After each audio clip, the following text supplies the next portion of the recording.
በየዕለቱ እየተገኘ ያለው የኤሌክትሪክ መኪኖች ላይ እንዲሁም ሃይብሪድ መኪኖች ላይ በፍተሻ ጊዜ የሚገኙ ችግሮች እየጨመሩ ይገኛሉ።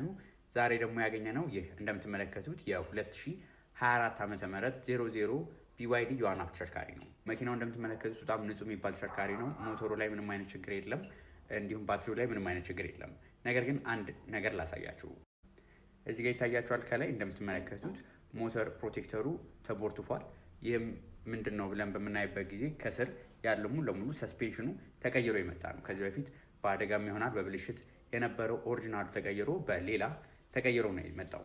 ስለዚህ የኤሌክትሪክ መኪና በሚፈተሽበት ጊዜ ባትሪ ብቻ ላይ የሚመስላችሁ ሰዎች ባትሪ ብቻ አይደለም፣ እያንዳንዷ ነገር ነው የምትፈተሸው። ይህ እንግዲህ ባትሪው ጥሩ ነው፣ ሞተሩም ጥሩ ነው፣ ግን እንደምትመለከቱት ሰስፔንሽኑ ተቀይሯል፣ ኦሪጂናሉ አይደለም።